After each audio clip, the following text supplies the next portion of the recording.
What were you arguing about on the way? It's a real conversation killer by Jesus. It creates this terrible, awkward silence between he and his disciples.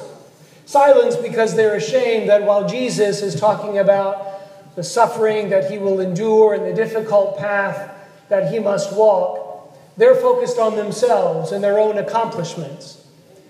They're silenced because they're like children who are ashamed to find out that dad actually overheard what they were saying. Silenced because, consciously or not, they were making plans for what they would do after Jesus was out of the picture.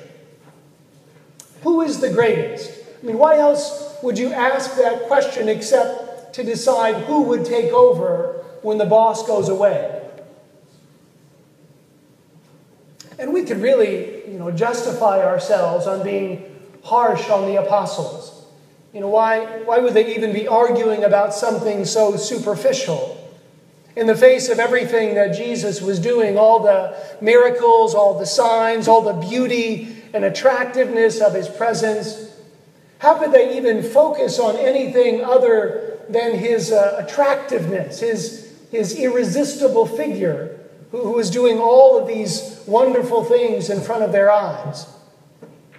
How silly to get caught up in such a petty argument. How foolish to lose sight of what was unfolding in front of them.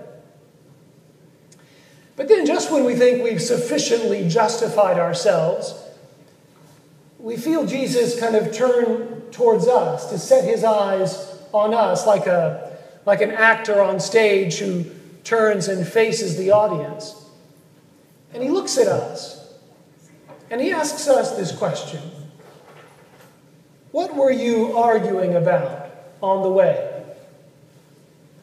What have you allowed to become the center of your life? What do you spend your time talking about with your friends? What kind of conversations have you been having? And then St. James really kind of pushes our buttons a little bit with that second reading. And he asks us directly, where do these wars and conflicts come from? Where does all this hatred and division come from? What's the source of all this conspiring and backtalk and conversations shrouded in darkness? Where does all this come from? And I think this is the point. That we want to possess for ourselves instead of allowing Christ to possess us. We want to possess for ourselves instead of allowing Christ to possess us. We want to take charge of our lives and be in control and give ourselves what we want. Because if we can manage that, if we can put together a perfectly packaged life, if we can create the marriage that we want, if we can get straight A's in all of our classes, and if we can pile up the daily devotions, then we can begin to point the finger at other people and say, well, they couldn't keep up with me, or they're not as good as me, they don't measure up to me. And even our acts of charity begin to be tainted by this, because in some dark place in our minds and our hearts, we start to say, well, if you just lived like me, if you would just follow the way that I live, then you wouldn't have all these problems that you have. If you would just pray like me, or do business like me, or if you would behave like me, then you wouldn't have all of these issues that you're struggling with. And in an instant, we find that we have taken Jesus off of his throne on high and sat in it ourselves. And we begin to allow these thoughts to race through our minds, thoughts of judgment and criticism and disdain for others. And we begin to separate ourselves from our brothers and sisters. And before we know it, by the way that we are behaving, we proclaim to the world, I am the greatest. I am in control. And if people are unhappy, if things aren't going their way, it's because they're not living in a way that measures up to my standard. This is the inevitable conclusion to this argument surrounding the question, who is the greatest? The more that we allow this question to dominate our lives, the more we compare ourselves to other people in material things or in spiritual things, the more we widen that gap. And this division and anger begins to dominate our lives and pull us apart. But if we're honest with ourselves, none of us fits the bill as the greatest. And fortunately for us, it's as though Jesus overhears this conversation that's unfolding even in the silence of our own hearts. And he offers us this one remedy for this sickness that can invade our souls. He says, become like children. Now, at first we might say, well, become like children, that's easy. You know, if a child can do it, then certainly I can. But I think, in fact, many of us struggle tremendously to become like children because we've seen too much. You know, we've been jaded or become a little cynical.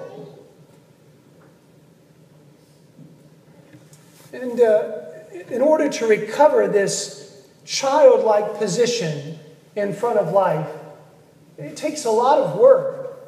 It takes a lot of work because some of our childhood innocence has been pushed aside by this sense of determination and self-sufficiency. So I want to offer just a few thoughts there are 3 thoughts in case you're taking notes or if you're wondering how long this is going to go. 3 points, very, very short, I promise.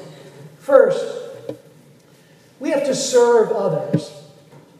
Now you might say, well, my kids don't serve others, or I don't see kids doing this a whole lot. It's not about imitating their behavior. It's about rediscovering the sense of curiosity that children have and that we need. And we can do that by sometimes getting down on our hands and knees and tying someone's shoe or scrubbing floors or taking the time to kind of guide that spoon into the mouth of someone else who needs to be fed.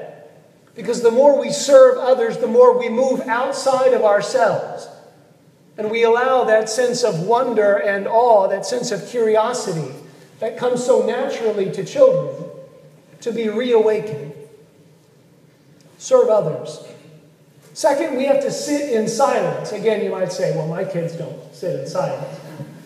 But it's not about imitating their behavior. It's about recognizing this need that we have to just be quiet and to be silent in a real way. There's a difference here between living in silence and allowing our mind to kind of wander and allowing it to run with a bunch of different things that have to get done, and sitting in silence with the intention of being aware of how God is present to us. Silence isn't just the absence of noise. It's about being aware of the presence that is with us. And we adults need this because we run from one thing to another, and very seldom do we take the time to really think about what's been happening in our lives.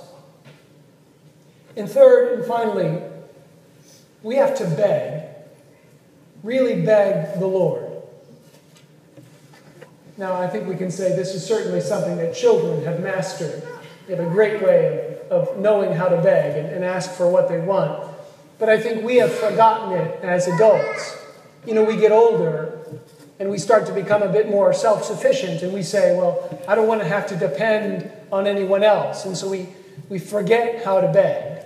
We forget how to ask the Lord for something.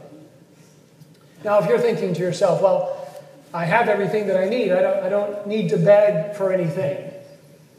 Then I wonder why you're here. Because if we don't need anything, then we have no need for God. We have no need for a Savior. And so if you have no need to beg, then you can return to your lofty throne on high and enjoy your comfort there. But most of us, all of us, if we're honest, have something that we need to beg for from God.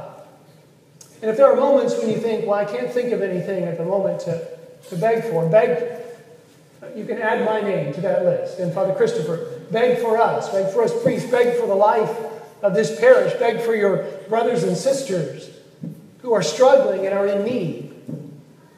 We have to learn how to beg, because we have to rediscover that dependence on God that as children was so obvious to us.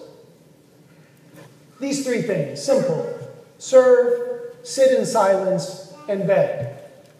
It's the beginning, at least, the beginning of this road that leads to becoming more childlike, more open, so that we can recognize that we are not the greatest, and that we can't live our lives comparing ourselves to how we're doing with our brothers and sisters. We have to recognize that there is one who has come to save us, that he is the greatest, and we need to allow him to sit on his throne where we can worship him and thank him for the good things that he does for us.